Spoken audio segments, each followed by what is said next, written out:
here we go. Hey, I'm Micah. This is my wife, Judy. We're here at Eisenhower State Park in northeast Texas, and we're having fun in our RV, and we hope that you are too. And we're glad that you joined us here today while we talk about this great state park. Yeah. It's pretty nice. Judy, if I were to ask you to, I don't know, talk about Eisenhower State Park in one word, what would it be? Well, on all the other takes, I said, I said it's I'm not doing another take. peaceful. Okay. I Peaceful. said it's peaceful. It is peaceful. It's very, very peaceful. And if I was going to use one word, I'd have to say beautiful. It's just so strikingly beautiful here. But the strange thing about this park, as pretty as it is, most state parks that have a big body of water, they try to set up the RV sites so that you can see the water, because that's the big draw. There are virtually none of those in this park. There are 100 and something RV sites. About half of them are back in electric and water, and the other half are pulled through with full service. And the sites are all brand new, and I've talked to some of the other campers here, and they are amazed at how absolutely level these sites are. They're really, really nice, and you couldn't ask for better setup as here. But there's no views of the water now. Some of the tent sites that have water and electricity that are really nice, that are built up on platforms and stuff, they're really nice. Some of them have something of a view of the water, and one set of them in fact has a view of a fishing pier right in front of them that's just beautiful. And we're gonna show you that very thing here in a second. And but it's just beautiful here, and it's got deer and turkeys and things like that. But more than anything, it's just really, really pretty. And when you're driving around through it, that's when you get to see the water. The water is huge. It is incredibly long, and I would tell you how long it is, but there doesn't seem to be a consensus on how long this lake is. When it was built in the 1940s, it was the largest man-made lake in the world. But since then, Egypt and Russia and Venezuela and some other places, mostly in the 70s and some even later than that, they've built these giant lakes that surpass the size of this one. But when it was built, it was the largest man-made lake in the world. And might as well tell you, when it was built with German POW labor, because up here was a German POW camp when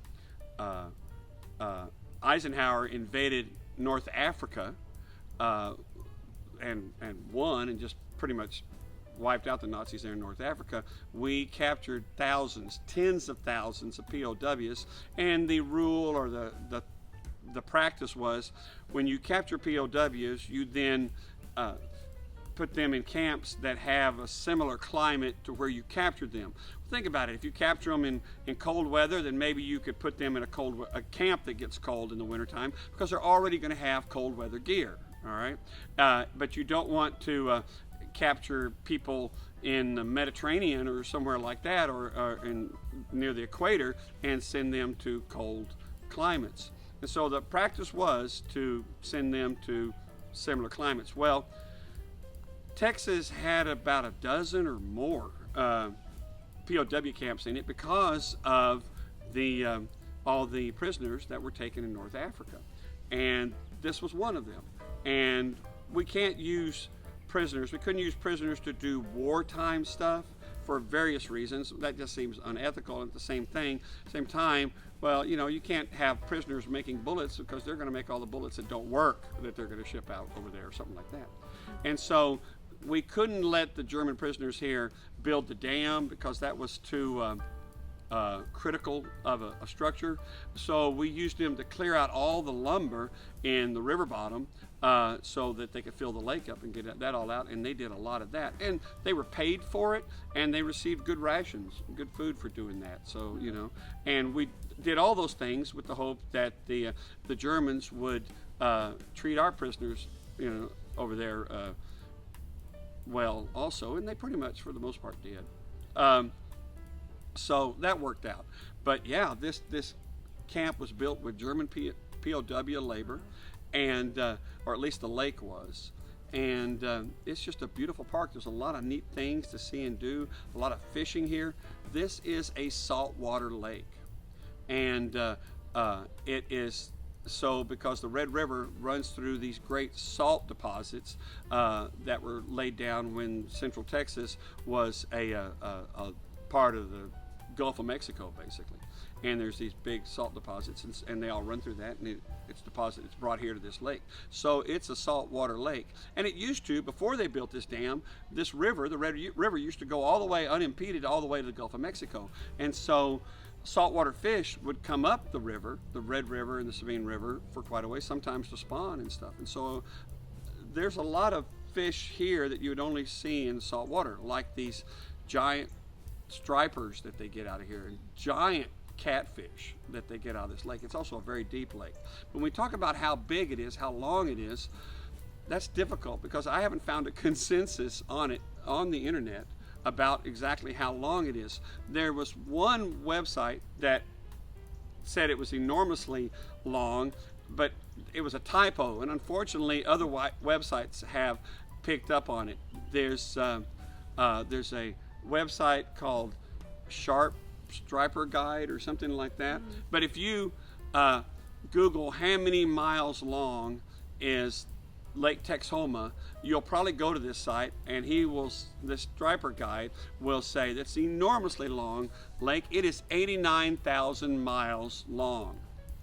89,000 miles long. And he talks about how incredibly long that is. Well, yeah, that is incredibly long, since the circumference of the Earth is only about 25,000 miles, so it's a little over 3 times the distance around the Earth.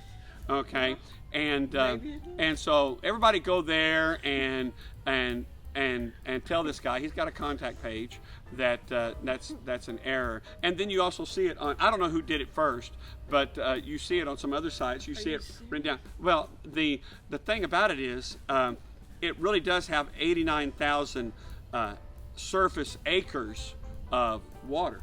Okay, acres. But it's only the shoreline is only 580 miles long, and yet the lake is supposed to be 89,000 miles long. I don't think so.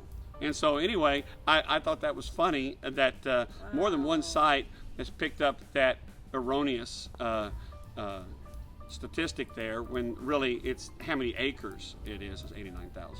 So that's kind of funny. But I tell you what, you go to the shoreline, there's several places to fish from shore here. If you have a boat, it's great. If you want to hike, they have incredible trails here. I saw, white-tailed deer last night. The turkeys have been spotted in a couple of places too. These big fields. We were there by the where you park for the swimming and stuff like that. And they've got some caves in the shoreline. The shoreline is rugged and beautiful. It's really nice. I mean, just beautiful. Like I said, we're going to show you some of those pictures. And so you can come here and fish and hike and swim and just have a great time at Eisenhower State Park. We, as luck would have it, we live less than an hour and a half from this park. We're going to come here frequently. We're going to come here. How often, do you think? Well, we've been here twice in 1 month. Yeah, we've been here twice already this month. And so we can come here and camp fairly inexpensively and spend not that much gas to get here. But hey, I highly recommend it. I'm hearing all kinds of good things about the North Shore side. Oklahoma has a state park over there, and it is, they use their imagination, and they call it Lake Texoma State Park. And but I mean, this one is named for Eisenhower because of the historical significance of Dwight David Eisenhower to this area.